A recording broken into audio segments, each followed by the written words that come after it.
Has this ever happened to you? You're talking to somebody, a spouse, or maybe even a child, your own, or if you're a teacher talking to a group of kids. You're giving instructions. There's something that they need to do, and you know how to do it. And so your job is to explain, hey, here's what we need to do. There's a list of things, not too many, but these are the instructions. Step 1, step 2, step 3. You're very clear, you're explicit in what's expected and how to do it.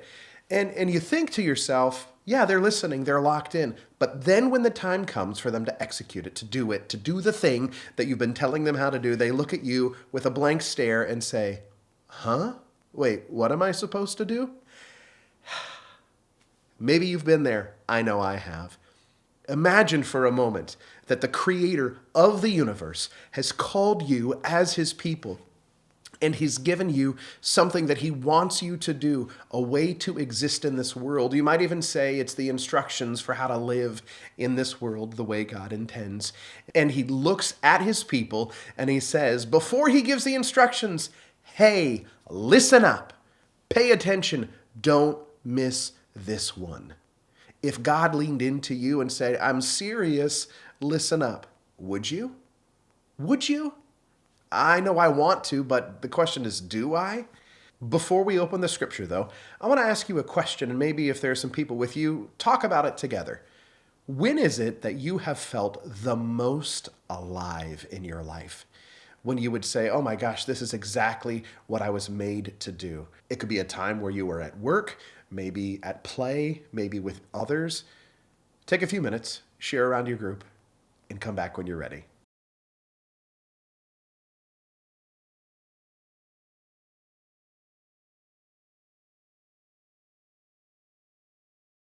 As we begin, we're going to open up the Bible to Deuteronomy chapter 6, verse 4. This verse and this whole book was written to a generation of people that had just spent the last 40 years wandering in the desert. The law had been given to the nation of Israel at the beginning of their journey of wandering, and now Moses is writing this to remind a new generation of what it looks like to live life in the world the way that God intends.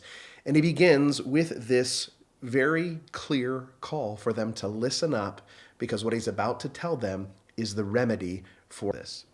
Hear, O Israel, the Lord our God, the Lord is one. You shall love the Lord your God with all your heart and with all your soul and with all your might. And these words that I command you today shall be on your heart, and you should teach them diligently to your children. And you shall talk of them when you sit in your house, and when you walk by the way, and when you lie down, and when you rise. Now, he starts with that word listen, hear. The Hebrew word is shema. It does carry that idea of really listen up, pay attention, don't ignore this. But not just to hear it, it's so that you can actually do what I'm about to tell you. Go back to our opening illustration. You're telling someone to do something because you know that if they do it, it's going to go well for them. It's in fact sometimes the thing they need to do. God is saying, you listen up. This is what you need to do to really flourish in this world the way that I want you to. And he starts by giving this reminder of the truth of who he is. The Lord our God, the Lord is one. The Israelites were a people who 40 years before had left Egypt, where there were multiple gods. And God is reminding them as they step forward into the rest of their life that there will be many different things that will lure them away from following the true God.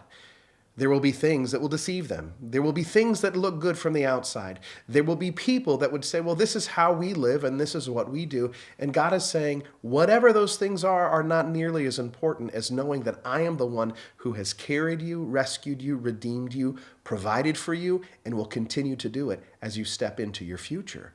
God is saying, remember that there is only one God, and it's me. And what are we to do with this God? Just obey his rules? Well, no.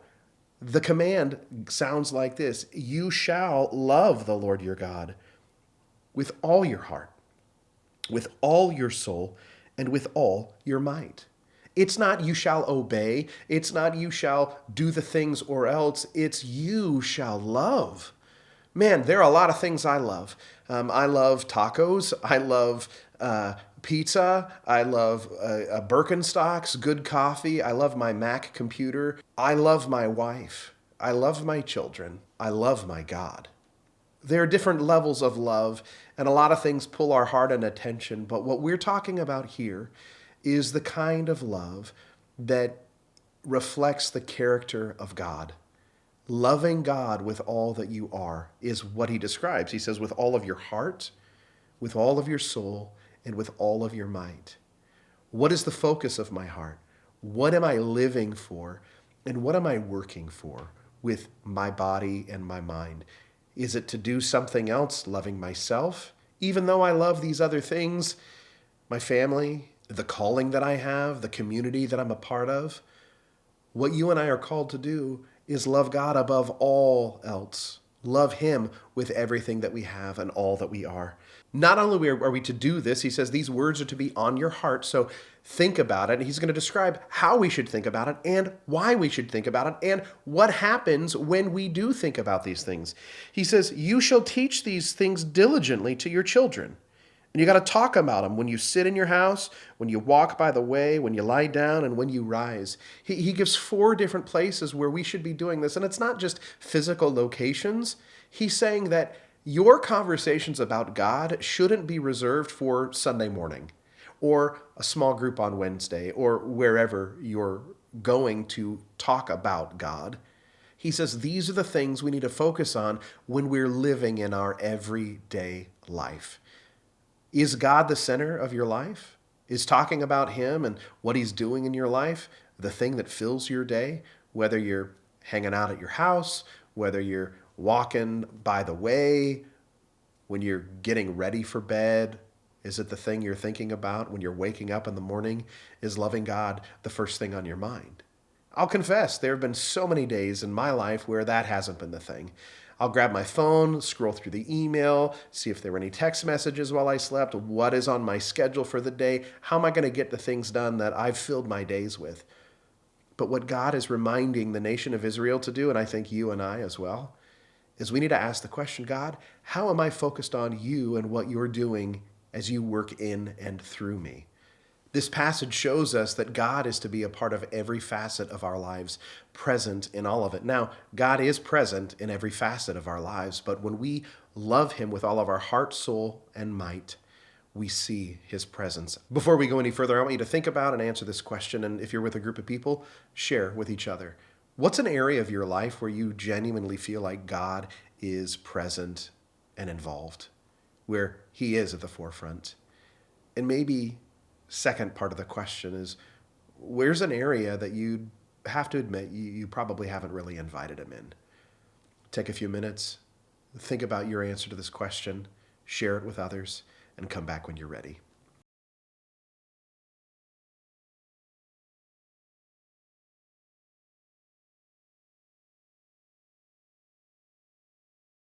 If you're familiar with the New Testament or the words of Jesus, then when we looked at that passage in Deuteronomy, you probably thought to yourself, didn't Jesus say something like that?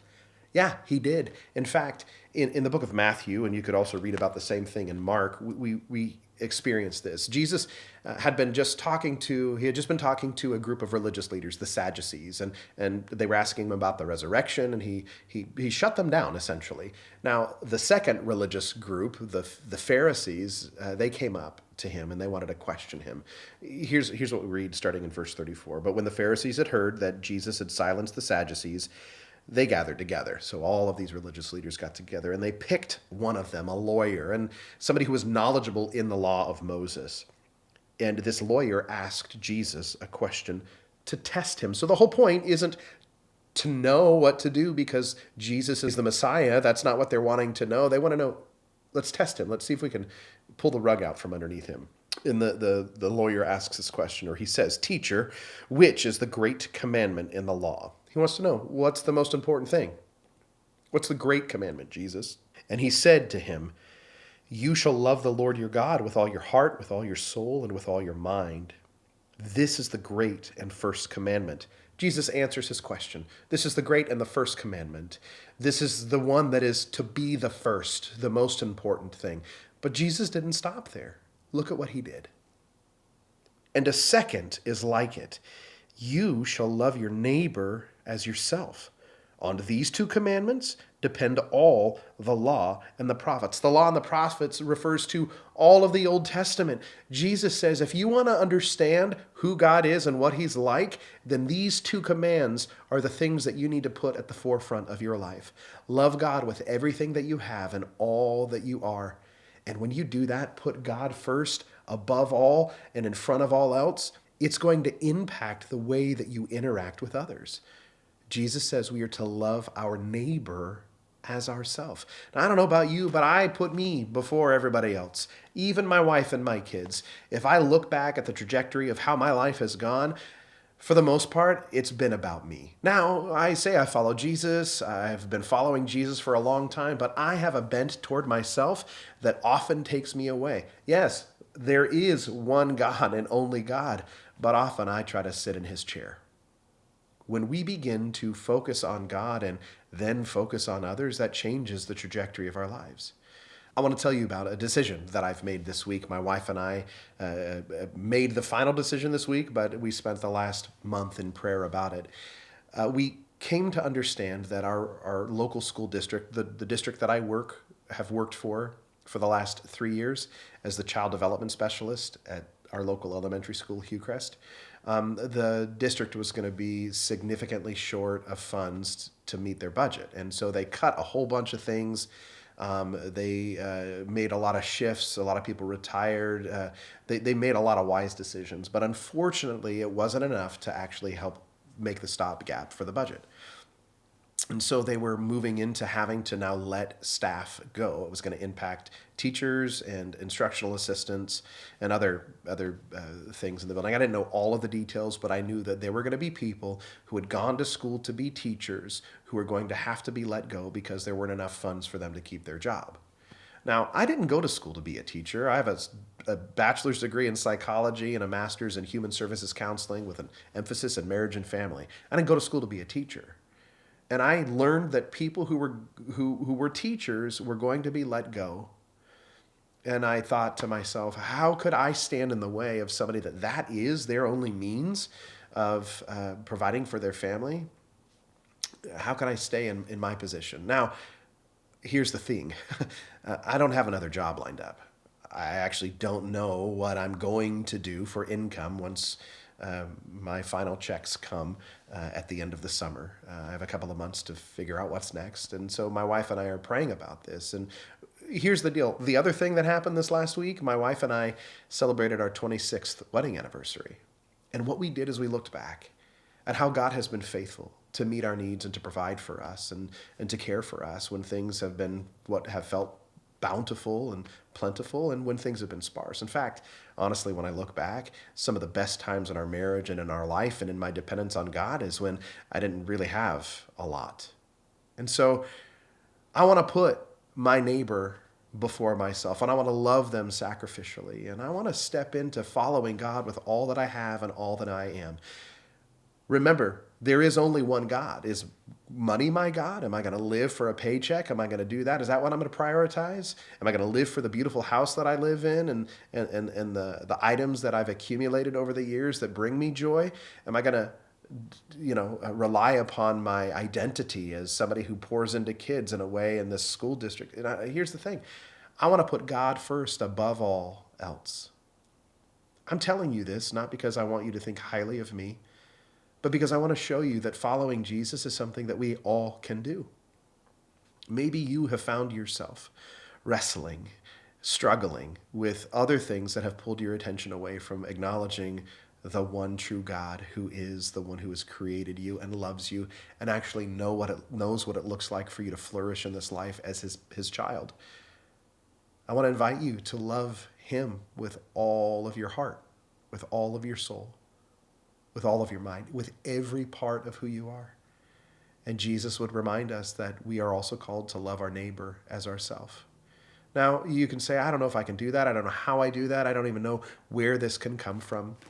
In 1 John chapter 4, starting in verse 19, we love because he first loved us. God's love in you enables you to love others. In fact, God's love in you enables you to love him with all that you have. John, when he continues, if anyone says, I love God, but hates his brother, he's a liar. For he who does not love his brother whom he has seen cannot love God whom he has not seen. And this commandment we have from him, whoever loves God must also love his brother. John is reminding us of the very thing Jesus just said. If you really do love God, then you're going to love others.